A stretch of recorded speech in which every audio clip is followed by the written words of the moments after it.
right, so we got a video from Jimmy High Roller called "This MVP Race Makes No Sense." We're not gonna do too much talking. Shout out to Jimmy. We're gonna get straight into this, man. Let's do it. Player averaging a near 30-point triple. I've got a question. Is a player averaging a near 30-point triple-double worthy of an MVP? What about a player having one of the greatest defensive seasons of all time? And one of the greatest offensive averaging seasons. 34 points who put up 40 a game for an entire month? Is he worthy of the award? Yep. Or what about a player who is having the most efficient 30-piece in the history of the NBA on his way to 65 wins? Now, the answer is pretty simple. All of these seasons are worthy of an MVP. Yep. But what if all of these seasons are happening at the same time? 4 players, 4 legitimate cases being made, and only 1 award. Who should be the NBA's most valuable player this season? Well, that depends on who you ask and what they value. It's a good question. And here we go with the ad. Here we go. The numbers.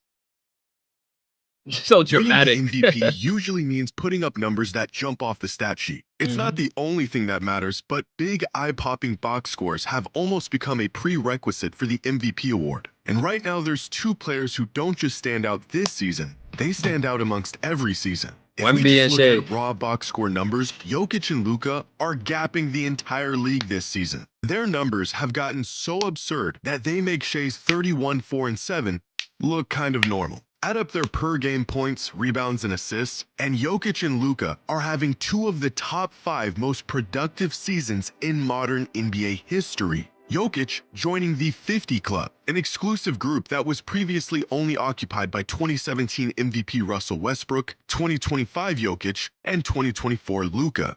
But if sheer numbers alone guaranteed a player an MVP, then Jokic would have won the award in 2025. And Luka would have won it in 2024. So would James Harden in 2019, Luka again in 2023, and LeBron in 2018. As box score numbers continue to climb across the NBA, so does the frequency of these historically significant seasons. In fact, 17 of the last 20 most productive seasons in modern NBA history have all came in just the last 8 years. Seasons like this, that were once not only warrant of an MVP, but were historic milestones, are now becoming an annual occasion for players like Jokic, Luka, and Giannis. And the more often we see these shockingly large numbers, the more the shock wears off. It wasn't long ago. No, not for me. That shock don't wear for me. Y'all know me. I'm known for saying let's not normalize this.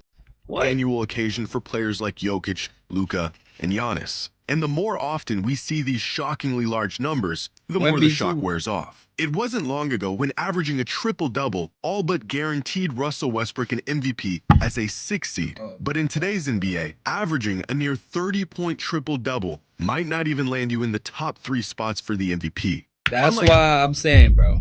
Russell Westbrook, listen, a lot of people might disagree. I always say Russell Westbrook is literally, arguably, the worst MVP in NBA history. The most inefficient MVP I've ever seen handed out, bro. Sub 50 field goal percentage. Sub, 35 3-point percentage. Assist to turnover ratio, horrendous. Makes poor decisions on the floor. Team was the 6th seed. But because of sympathy for KD leaving the team and Westbrook somewhat keeping the team afloat, and averaging a triple-double while having the ball in his hand the whole entire game, and rebounding is a good stat for him. You know, that's a hustle stat. Nobody hustled harder than Westbrook. I'm not going to discredit him there, right? Nobody plays harder than him. You're not going to outwork him, right? I give him his credit there. But when it comes to pure talent, when it comes to efficiency, we're not gonna act like Russell Westbrook was MVP worthy. I'm not gonna do that. I know Jokic. They try to put Jokic and Westbrook in the same bubble. Jokic averaging a triple double is nothing near Westbrook averaging. Those are 2 completely different teams. Jokic can average a triple double efficiently. A good shot, a good shot maker, a good decision maker. Right? You can build a championship team around Nikola Jokic. He's an MVP player. Russell Westbrook, on the other hand, you can't even put him and Jokic in the same conversation. But I know the Westbrook fanboys and everybody else be like, man, I like to give real takes up here, bro. Sorry, not sorry. Other You know what I'm saying? superstars around the league who fill the stat sheet with historic volume. Shai Gilgeous-Alexander has maintained his spot as the MVP favorite with a season of record-breaking efficiency and consistency, all while spearheading the best team in the league. According to ESPN's net points stat, Shai has only had 5 bad games all season. In fact, there has only been one season in the history of the league where a guard was more efficient than Shai at scoring the ball while averaging at least 30 a game. And it was by the greatest shooter of all time, having the greatest season of his career. But to say Shai has simply been efficient this season would be an understatement. So far this season, Shai is scoring 1.6 points every time he shoots the ball. That is the most points per shot by any volume scoring guard in the history of the NBA. 2026 Shai Gilgeous-Alexander isn't having one of the most efficient seasons by a guard. He is having the most efficient season of all time. Now, when stacked up against these three, Victor Wembanyama's numbers pale in comparison. A lot of his value coming on the defensive side of the ball, and I don't think you'll find any never minds on the stat sheet. But Victor has been on a minutes restriction all year. If we standardize these numbers on a per 75 basis, then you can really see just how much Wemby is impacting the game every time he's on the court. With box score numbers that match these other candidates, even as a player who doesn't favor offense. However, earning the title as the most valuable player in basketball requires value that goes far beyond the box score. But even looking past the raw numbers doesn't make this decision any easier. Let's hear about it. Impact. Who is the most valuable player this season? That depends on what you value. In terms of estimated plus minus, it is Shai, who not only has a lead on the rest of the league, he has the... in terms of what?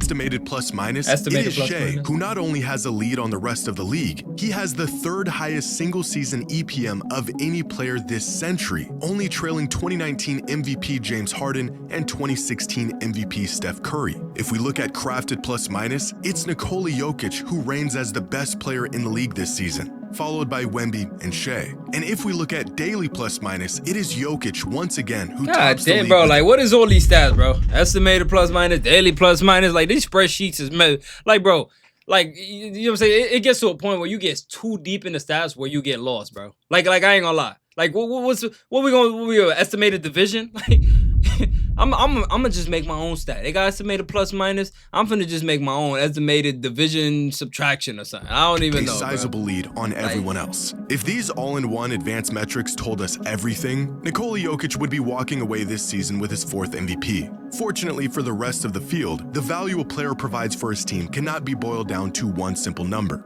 According to preseason odds, here are the projected number of wins each team was expected to finish with this season. Now, these projections can be off for a number of reasons. Teams dealing with injuries, unexpected leaps from young players, and of course, the individual impact of an MVP level player. It's like trying to rely on AI, bro. The Denver Nuggets were projected to win 54 games. Right now, they are on pace for about 52. The Thunder were projected to finish with about 63 wins, a total they're on pace to surpass by 2 wins. The Lakers were projected to win 47 games, and they're currently on pace for 53. I want to see the Spurs one. I swear, this better not be a lie.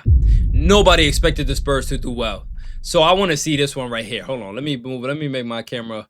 Let me move my camera to the middle real quick so y'all can see the Spurs as well. But it is the Spurs who have completely blown away expectations this season. Okay. Preseason odds had them winning 45 games this year. They are currently on pace for 62 wins, exceeding projections by 17 wins. If you're looking for who provides the most value, it might be the guy who's transformed the Spurs from playoff hopefuls into title contenders. But looking at the MVP from this angle assigns individual value to team success. Right. And as we all know, despite the MVP... Hold on, I don't want to move on from that too fast though, because just because the Spurs were expected to do worse and they exceeded expectations, that doesn't discredit Shai from being expected to win and still winning. You get what I'm saying? So we're not going to act like because he's living up to expectations, it's a knock on Shai as well. But at the same time, OKC's roster is way more stacked than the Spurs roster. The Spurs just literally figured it out on the fly how to play together. OKC had a bunch of proven.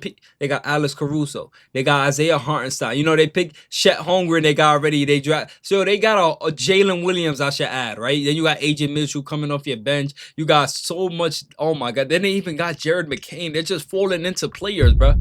Falling into players. It's crazy. How do you win a championship and come back the next year with Jared McCain? Like, that's crazy. To team success. And as we all know, despite the MVP being an individual award, more often than not, the perception of a player's value is heavily influenced by the success of their team. After all, if you are truly the most valuable player in basketball, you should be elevating your team to title contention. But rather than looking at team success, let's look at the individual impact these players have on their team. Dunks and Threes has a metric called estimated wins that takes the quality of play from any given player plus the minutes they've played throughout the season to get the estimated number of wins they've contributed to their team's total. Our 4 MVP candidates being the top 4 players in the league this season in estimated wins with 13.8, 14.6, 16, and 18. Nikola Jokic is solely responsible for a third of the Nuggets' wins. But it is Shai Gilgeous-Alexander who has contributed the most wins to his team this season. No but surprise. Arguably the most accurate way to assess a player's value is to measure how well their team performs when they're on the court versus when they're off the court. I ain't gonna lie, that was disrespectful. That little wave off right there. Value is to measure how well their team performs when they're on the court versus when they're off the court. Yeah. How much does a player's presence directly impact their team? Here are the top 30 players in the league this season and their team's net rating when they're off the court. From the Celtics, who are firing on all cylinders even without Jaylen Brown on the court this season, to the Jazz, who are on the verge of relegation without Lauri Markkanen on the court. And now here is the effect these stars have on their team when they're on the court. With the 4 most impactful players in the league this season, when they're on Lauri Markkanen on the court. And now here is the effect these stars have on their team when they're on the court. Look at that. With the 4 most impactful players in the league this season being Kawhi, Jokic, Giannis, and Wemby, with the highest net on-off in the entire league of plus 17. This means the Spurs are 17 points better per 100 possessions with Wemby on the court. But this stat also reveals another key factor in the MVP race. We often judge a player's impact on how well their team is playing. This has been a point of contention with the MVP award for years. MVPs go to players on good teams with top seeds, and rightfully so. But what if a player has MVP level value, but they're on a bad team? With Bam Adebayo on the court, the Heat have a plus 7.8 net rating, one of the highest in the entire NBA. On-court impact, that is the difference between the Heat being one of the worst teams in the league and merely the 10th seed. Same goes for Giannis and Kawhi. MVP caliber seasons stifled by injuries and teams that are absolutely lost without them. Purely looking at a team's results, like wins or seeding, ignores how great some of these players have to play just to keep their team competitive. With that being said, the MVP award has always valued turning good teams into great teams over turning bad teams into average teams. And with that being the case, here are our 4 MVP frontrunners and the impact they are having on their teams. If you're looking for a player who impacts the game more than anyone else while pushing their team into great territory, then that player is clearly Victor Wembanyama. I mean, like, bro. Like, I'm not into looking into the deep analytics too much. You know, I'm really eye test and box score for the most part. But if anything talks about teams with and without their star, this should be very eye-grabbing, especially considering that the Spurs aren't even a 1 seed, right? OKC is the 1 seed, and they're like the difference is plus 7 with and without their stars versus Victor Wembanyama. How ironic that these two impact each other, and they're only off by 10 points, right? Plus 10 points. And you go back to the OKC game versus the Spurs. I think it was the Cup game on the 13th or something like that, December. I think Wemby checked in when the Spurs were down like 10 points, right? Came in and immediately made an impact and equalized the game and took the lead, right? That's MVP territory right there. You go match the head-to-head. It's all an argument, oh, who's better than this, who's better that. When these MVP matchups go off face-to-face, head-to-head, That's really that describes everything right there, in my opinion, at least for the most part. If Shea and Wemby is the two front runners right now, and yes, you could throw Jokic or Luka in there, right? But we're talking about as far as media goes, they're putting Shea versus Wemby right now. You're gonna look me in my eyes and tell me that Shea wins over Wemby when Shea couldn't even win over Wemby? Let me say that again. You're gonna tell me that Shea should win MVP over Wemby when Shea couldn't even win over Wemby? Come on, bro. Let's lock in. Venom, watch Swish Out YouTube channel after this. Who is head and shoulders Y'all know above about the that? rest of the league in terms of the Swish impact outs. his presence has on his This team. is crazy, though, Now, chat. it's important to note that the on-off metric doesn't measure how well an individual player is playing, but rather how well a team is playing while that individual is on the court. Yeah. So what if we look at this the other way around? Okay. What if we directly measure a player's individual impact and how that affects their team's success? Let's see. This is ESPN Analytics net point stat, and it divides credit and blame to each player on the court for every play of the game to measure the impact of each individual player. The higher the total net points, the more that player has contributed to their team's wins throughout the course of a season. All In right. fact, the metric is so indicative of a player's value that ESPN literally calls it their MVP stat. Wow. For example, last year's two MVP finalists, Shai Gilgeous-Alexander and Nikola Jokic, finished the 2025 season within 9 net points of each other. The next That's closest crazy. player was Tyrese Halliburton, with about half as many. Damn. If you want to know why last year's MVP race was so historic and so close, well, you're looking at it. But this year, the results of an entire season of basketball have turned out much different. There's no race in this MVP stat. There's no back and forth at the top of the leaderboard. There's no battle for the #1 spot. It's just one guy, way ahead of everyone else. Damn. Who is truly the most valuable player in the NBA? Well, that all depends on who you're asking and what they value. This is a good video. I'm not gonna lie. Opens your perspective up. Making the case. With just a couple weeks left in the season, the MVP race has become so close that there is no clear consensus on who the actual most valuable player in the league is. One source will say it's Luka, another will say it's Wemby, and another will tell you it's Shai. According to Basketball Reference's MVP tracker, it is Nikola Jokic who has a firm grasp on the top spot with a 60% chance of winning the MVP. Ask the fans who they think should be the MVP, and you'll get a completely different answer. A couple weeks ago, NBA Central on Twitter asked fans who is the NBA's most valuable player, the options being Shai, Luka, Wemby, or Jaylen Brown. Within days, nearly 76,000 fans casted their votes, and running away with over 62% of all the votes as the clear winner Who was is it? Luka Doncic. Wow. The result of a late season surge by Luka, averaging nearly 40 points a game for an entire month, and efforts that slingshotted him up to second place on the MVP ladder. Unfortunately, it's not the fans who get to vote for this award, it's the media. And for them, there has been one clear-cut leader throughout the entire season. Recently, the NBA did its annual MVP straw poll. All right, so Luka has been averaging 40 for February, which is insane, right? What was his efficiency looking like, chat? If anybody knows, assist to turnover ratio, field goal percent. Same thing I was saying with Westbrook, 3-point percentage. Like, you know, like I love Luka, y'all know that, but obviously Luka doesn't have depth. So if Luka was chucking up shots and being inefficient, getting those 40 pieces, that doesn't. It's not as eye glaring as if he was efficiently scoring. You get what I'm saying? So I want to know before I make my take about that. A survey asking a panel of 100 media members who they think this season's Oh, MVP it was March? is. The results? Finishing in 5th was Luka Doncic, who received 0 first-place votes. In 4th was Victor Wembanyama. In 3rd was Cade Wait, Cunningham. what year 0 was this? Results in a panel of one. Recently, the NBA did its Oh, annual straw MVP straw poll. A Tim survey Bontemps. asked adults. Finishing in 5th was Luka Doncic, who received 0 first-place votes. In 4th was Victor Wembanyama. Wemby In 3rd 4th, was wow. Cade Cunningham. In 2nd was Nikola Jokic. Cade over and with Wemby? a resounding 78 of the 100 first-place votes was Shai Gilgeous-Alexander. Oh, yeah. Hold on. What date was this one more time before I crash out, bro? February 20th. All right, okay.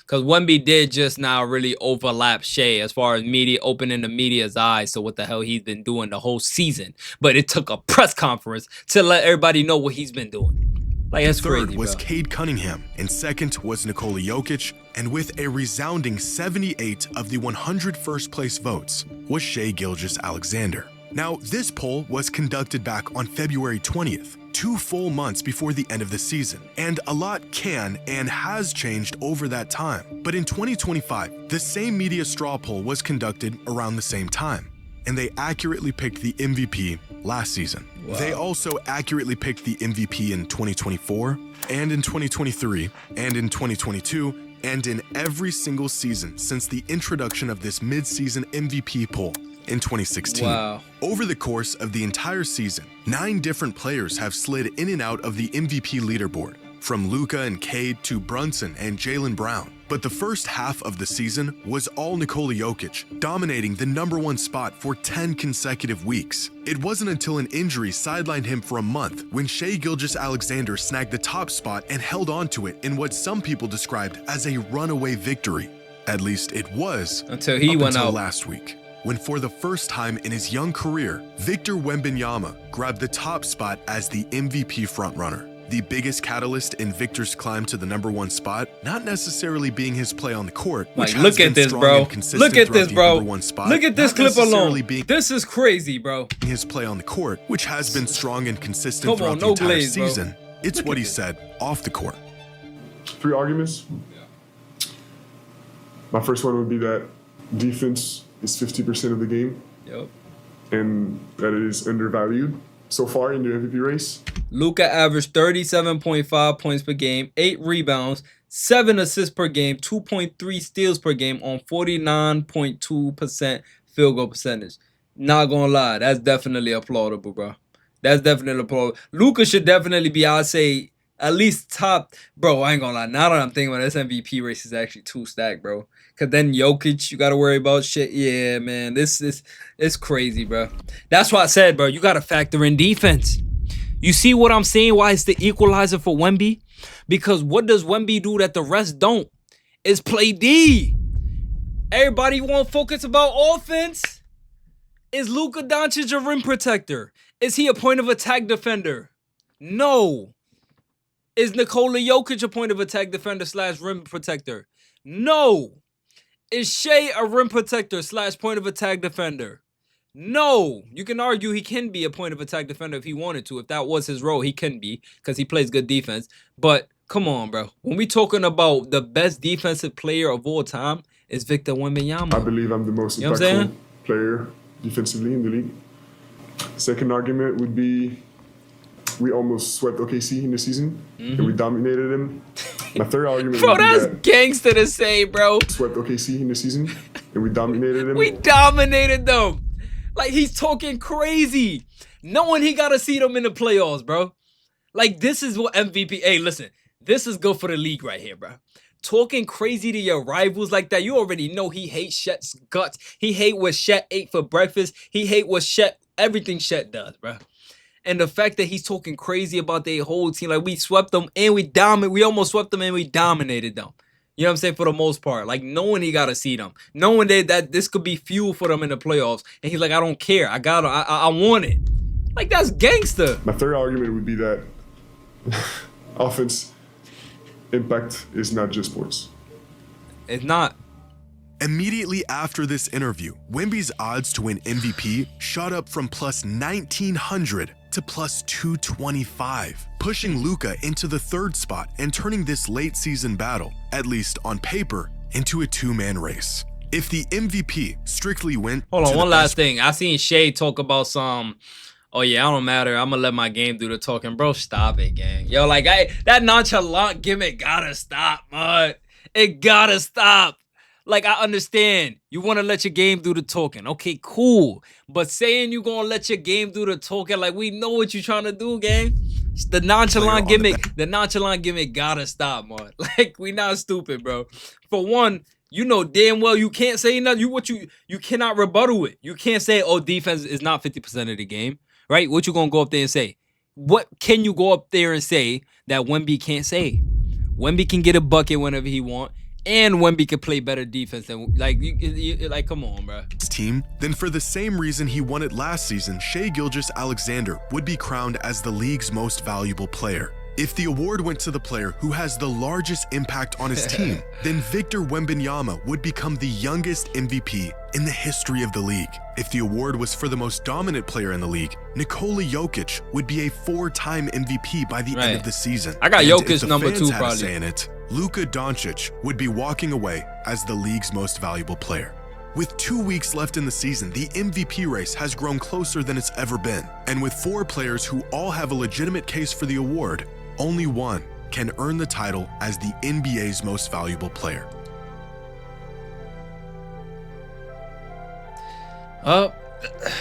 When you score 83 points in a game and nobody cares, bro, Bam been losing aura for too long, bro.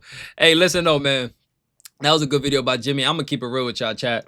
After hearing that video, I'm gonna keep it real, man. I think Wembanyama should definitely win the MVP.